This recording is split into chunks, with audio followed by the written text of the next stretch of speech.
ओम शांति।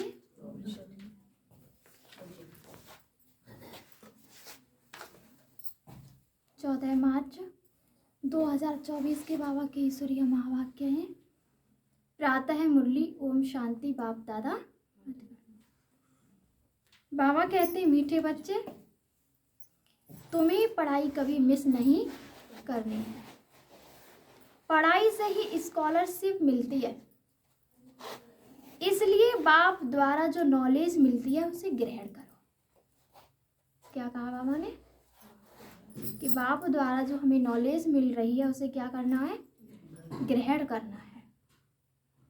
आज का प्रश्न है कि लायक ब्राह्मण किसे कहेंगे, उसकी निशानी सुनाओ। बाबा ने उत्तर में कहा है कि लायक ब्राह्मण वह जिसके मुख पर बाबा का गीत ज्ञान कंठ हो। नंबर 2, जो बहुतों को आप समान बनाता रहे। नंबर 3, बहुतों को ज्ञान धन का दान पुण्य करे, कभी आपस में एक दो के मतभेद में ना आए। नंबर 5, किसी भी देहधारी में बुद्धि लटकी हुई ना हो। किसी की देहधारी में बाबा ने कहा है कि बुद्धि लटकी ना हो। नंबर 6, ब्राह्मण अर्थात जिसमें कोई भूत ना हो। भूत माना 5 विकार, काम, क्रोध, लोभ, मोह, अहंकार, ये हमारे क्या हैं? भूत हैं। जो देही अहंकार को छोड़ देही अभिमानी रहने का पुरुषार्थ करें।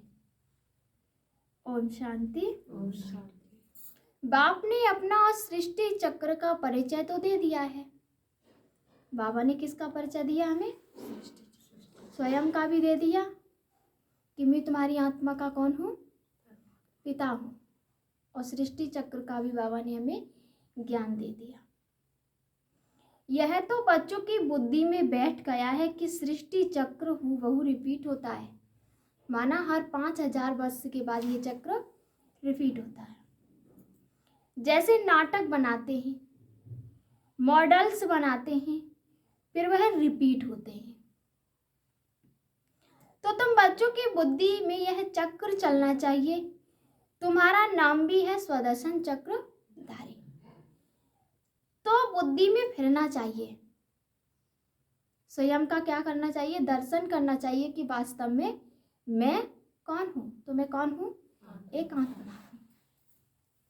बाप द्वारा जो नॉलेज मिलती है वो ग्रहण करनी चाहिए। ऐसी ग्रहण हो जाए जो पिछाड़ी में बाप और रचना के आदि मध्य अंत की याद रहे। अंत समय में बाबा ने कहा किसी की भी याद ना आए, सिर्फ किसकी याद रहे? आदि मध्य और अंत के। बच्चों को बहुत अच्छी रीति पुरुषार्थ करना है। यह एजुकेशन। बच्चे जानते हैं कि एजुकेशन सिवाय तुम ब्राह्मणों के कोई भी नहीं जानते। बड़ों का फर्क तो है ना। मनीष समझते हैं हम सब मिलकर एक हो जाएं, लेकिन अब इतनी सारी दुनिया एक तो हो नहीं सकती,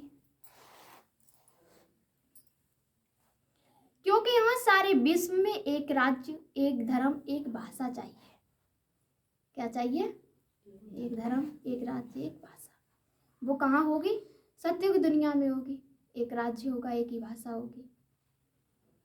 अब इतनी सारी दुनिया एक तो हो नहीं सकती, क्योंकि यहाँ सारे विश्व में एक राज्य, एक धर्म और एक भाषा चाहिए। वह तो सत्युग में था। विश्व की बादशाही थी जिसके मालिक यह लक्ष्मी और नारायण थे। तुमको यह बताना है कि विश्व में शांति का राज्य यह है। सिर्फ भारत की ही बात है। जब इन्हों का राज्य होता है तो सारे विश्व में शांति हो जाती है। किसका राज्य होता है? लक्ष्मी और नारायण का राज्य होता है। तो बाबा ने क्या कहा? क्या हो जाती है विश्व में? शांति हो जाती है। यह सिवाय तुम्हारे और कोई जानते नहीं। यह सब है भक्त। फर्क भी तुम देखते हो। भक्ति अलग है और ज्ञान अलग है। कई बार बताया है ना कि भक्ति का मतलब क्या है? किसी देवी देवताओं के चित्र की, चरित्र की एवं उनकी लीलाओं का गुणगान करना, वर्णन करना, ये क्या कहलाता है? भक्ति कहलाती है। और ज्ञान बताया था कि परमात्मा को पाने का क्या एक माध्यम है, उसे ज्ञान कहते हैं। क्योंकि ज्ञान में जब ज्ञान हमने समझा तभी तो हमें भगवान मिला। तो बाबा कहते हैं ऐसे नहीं, भक्ति करने से कोई भूत प्रेत खा जाएंगे, नहीं, तुम तो बाप के बने हो, तुम्हारे में जो भूत है वह सब निकल जाने हैं। बाबा की याद से ही तो निकलेंगे 5 भूत। पहले नंबर में भूत है देह अहंकार। इनको निकालने के लिए ही बाप देही अभिमानी बनाते रहते हैं बार बार। तभी तो बाबा कहता है कि आत्मा की स्मृति में रहो, आत्मा की स्मृति में रहो। क्योंकि जब देह की स्मृति में आ जाते हैं तुम्हारे अंदर सारे विकार आ जाते हैं। एक विकार आया तो बाबा कहता है उस एक विकार के साथ सारे विकार आ जाते हैं हमारे अंदर। और आत्मा की स्मृति में रहेंगे तो बाबा की याद हमेशा रहेगी, तो कोई भी विकार हमारे अंदर प्रवेश नहीं कर सकता। बाबा कहते हैं कि इनको निकालने के लिए बाप देही अभिमानी बनाते रहते हैं। बाप को याद करने से कोई भी भूत सामने आएगा नहीं, क्योंकि 21 जन्मों के लिए कोई भूत आता नहीं। ये 5 भूत रावण संप्रदाय के हैं। रावण राज्य कहते हैं, राम राज्य अलग है और रावण राज्य अलग है। रावण राज्य में भ्रष्टाचारी और राम राज्य में श्रेष्ठाचारी।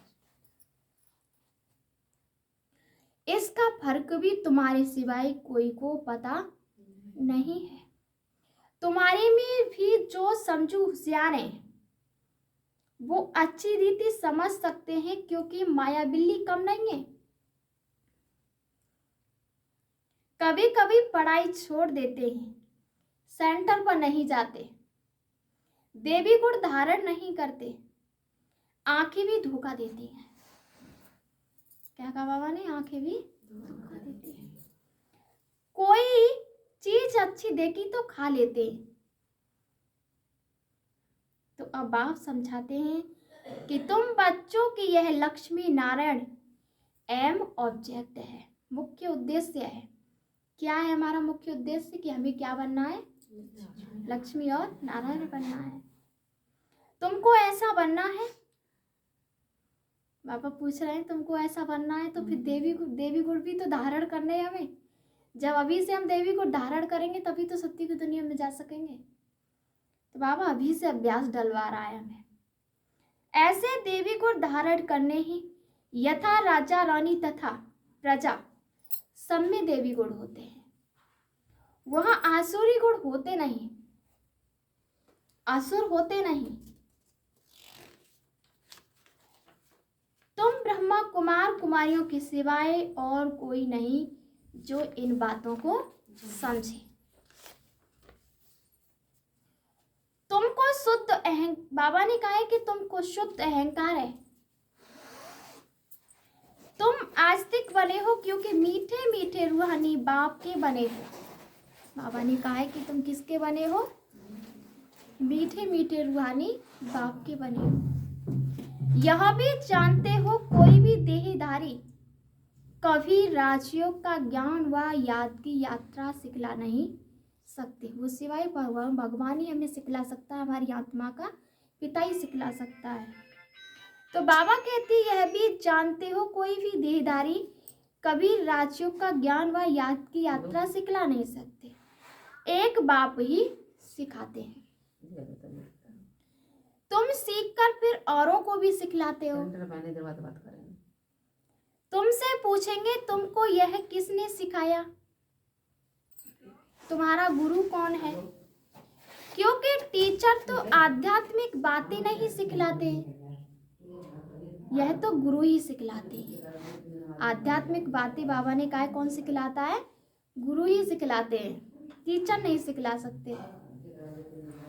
यह बच्चे जानते हैं हमारा गुरु नहीं, हमारा है सतगुरु।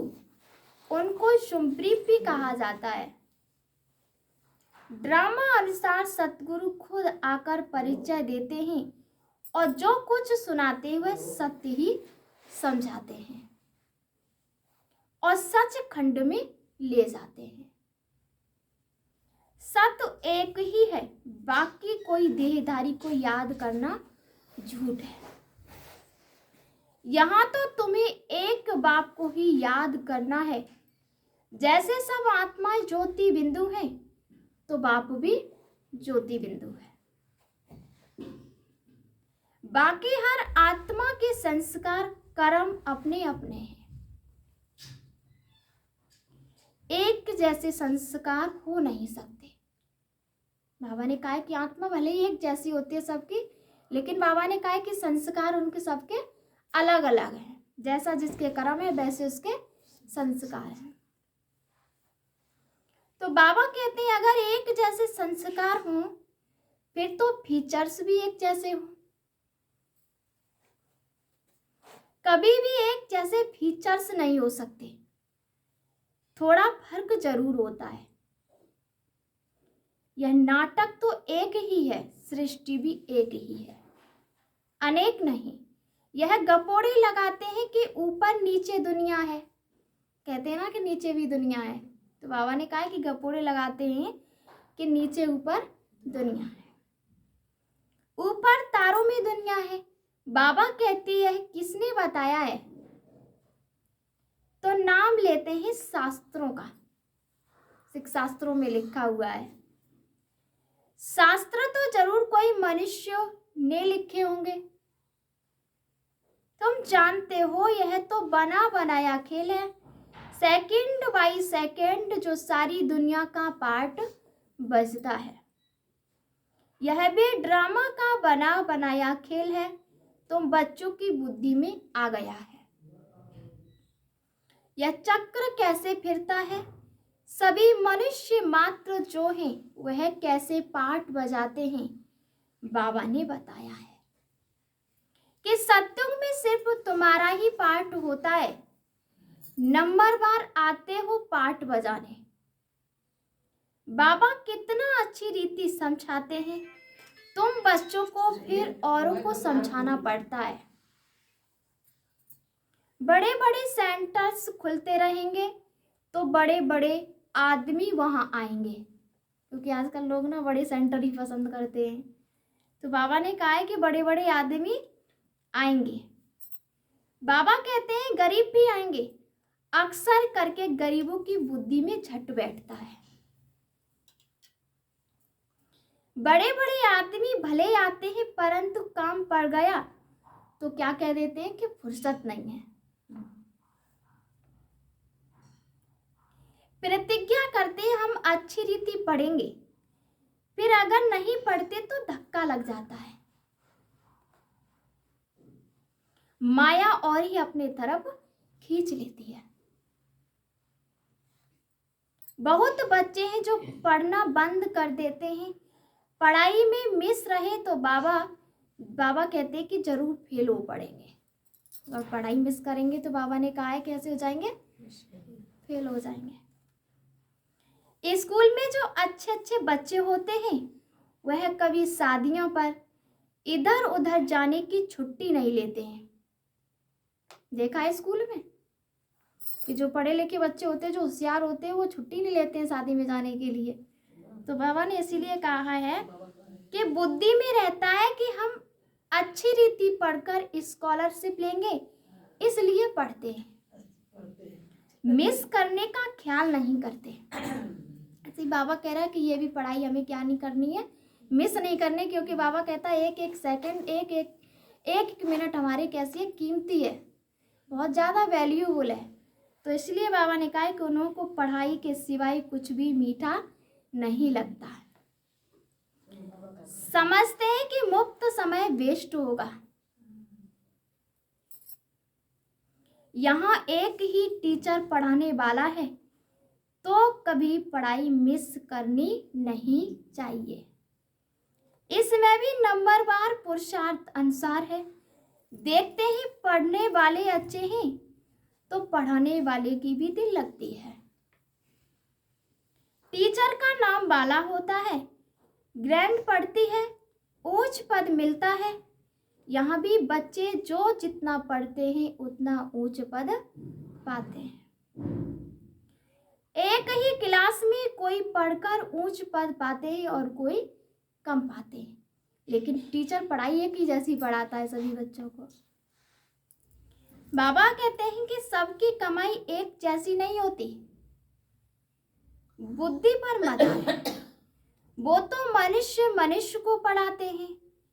तुम जानते हो बेहद का बाप हमको पढ़ाते हैं, तो अच्छी तरह पढ़ना चाहिए, गफलत नहीं करनी चाहिए, पढ़ाई को छोड़ना नहीं चाहिए,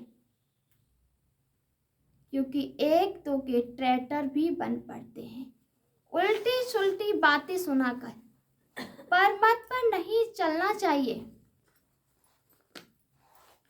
श्रीमत के लिए कोई कुछ भी कहे, तुमको तो निश्चय है। बाप हमको पढ़ाते हैं, फिर वह पढ़ाई छोड़नी नहीं चाहिए। बच्चे नंबरवार हैं, बाप तो अव्वल व नंबर है। इस पढ़ाई को छोड़ और कहाँ जाएंगे, क्योंकि और कहाँ से यह पढ़ाई मिल न सके।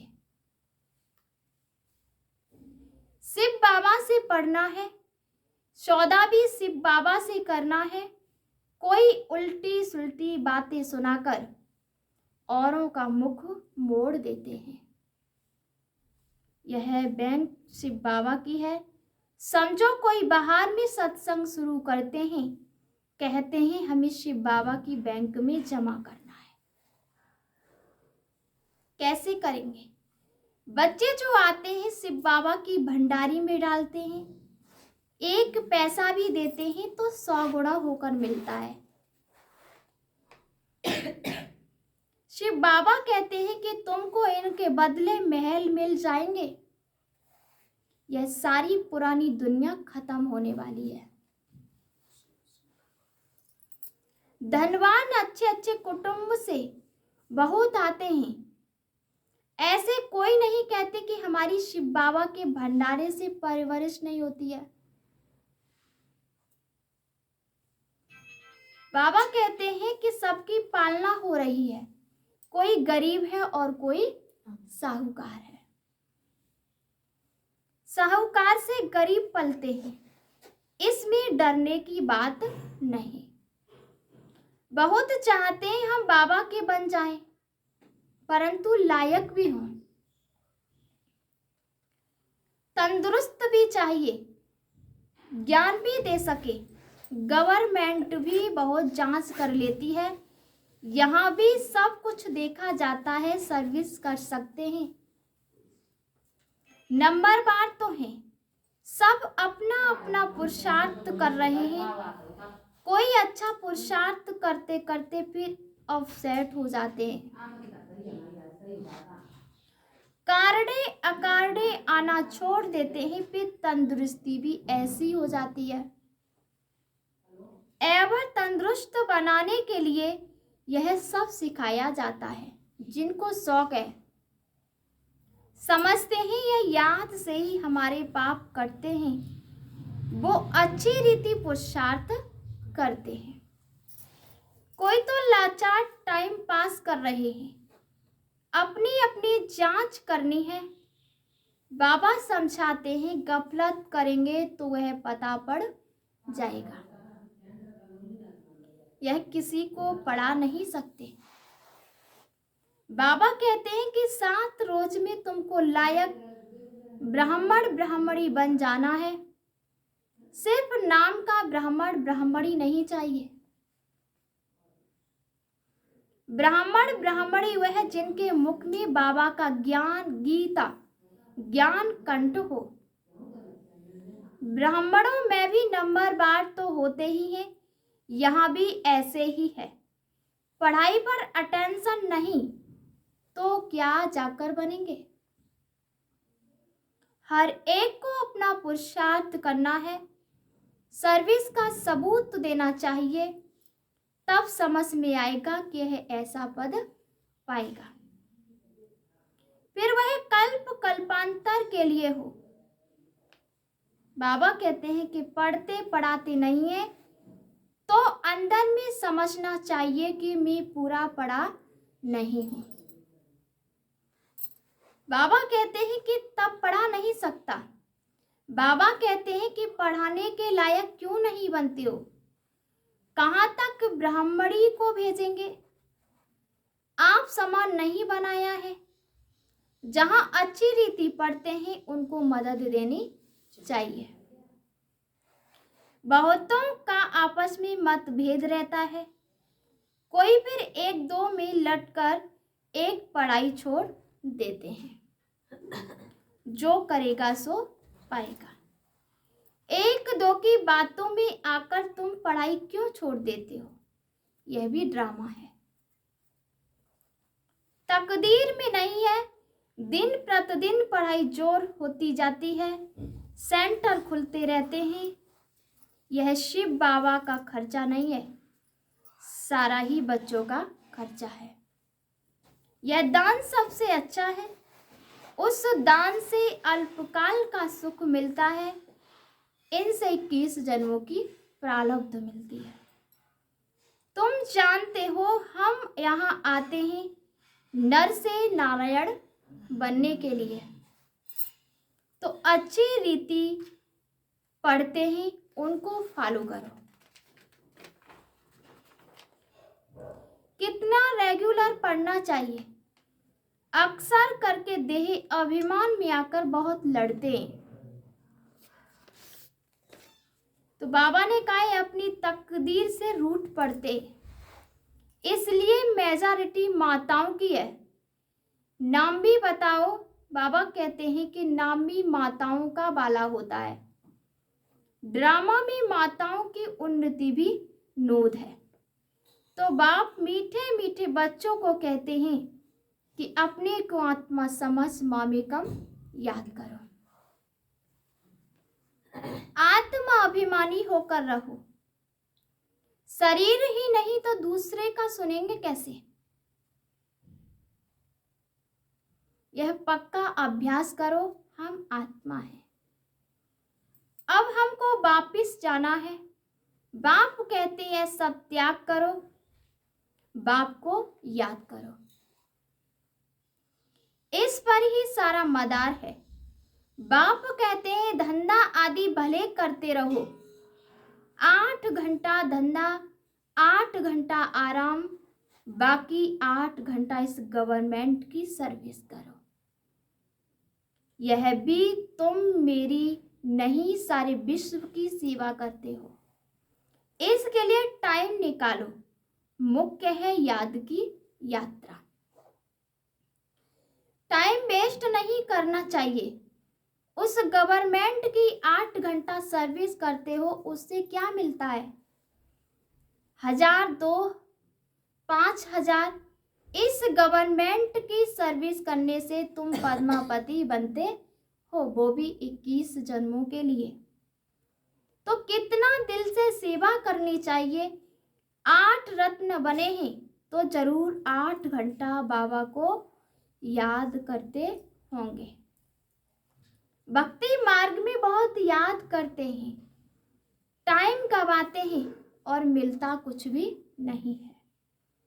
गंगा स्नान जप तप आदि करने से बाप नहीं मिलता है, जो वर्षा मिले। बाबा ने कहा है कि जब तप आदि करने से कौन नहीं मिलता है, हमारी आत्मा का पिता नहीं मिलता है। तो बाबा कह रहे तुम्हें वर्षा मिले। यहाँ तो तुमको बाप से क्या मिलता है? वर्षा मिलता है। अच्छा, मीठे मीठे स्किल थे बच्चों प्रति माता पिता बाप दादा का याद प्यार और गुड मॉर्निंग। रूहानी बाप की रूहानी बच्चों को नमस्ते। हम सभी रूहानी बच्चों की रूहानी माता पिता बाप दादा को याद प्यार और गुड मॉर्निंग, नमस्ते नमस्ते नमस्ते। शुक्रिया बाबा, शुक्रिया। धारणा के लिए मुख्य सार है, पहली पॉइंट है कि श्रीमत को छोड़ कभी मरमत पर नहीं चलना है। किसकी श्रीमत पर चलना है? हमें बाबा की श्रीमत पर चलना है। उल्टी सुल्टी बातों में आकर पढ़ाई से मुख नहीं मोड़ना है। अगर हमें बाबा पर विश्वास है और निश्चय है तो हम दूसरों के कहने पर कभी भी अपनी पढ़ाई नहीं छोड़ेंगे। बाबा कहते हैं कि मतभेद में नहीं आना है, एक श्रीमत पर चलना है। दूसरा है कि अपनी जांच करनी है कि हम कहाँ गफलत तो नहीं करते, समय हमारा वेस्ट तो नहीं जा रहा है, पढ़ाई पर पूरा अटेंशन है, समय व्यर्थ तो नहीं गवाते, आत्मा अभिमानी बने हैं, रूहानी सेवा दिल से करते हैं, समय वेस्ट तो नहीं जा रहा है, गफलत तो नहीं कर रहे हैं, रूहानी सेवा हम दिल से कर रहे हैं। ये हमें अपनी क्या करनी है, जांच करनी है। आज का वरदान है कि रूहानी अथॉरिटी के साथ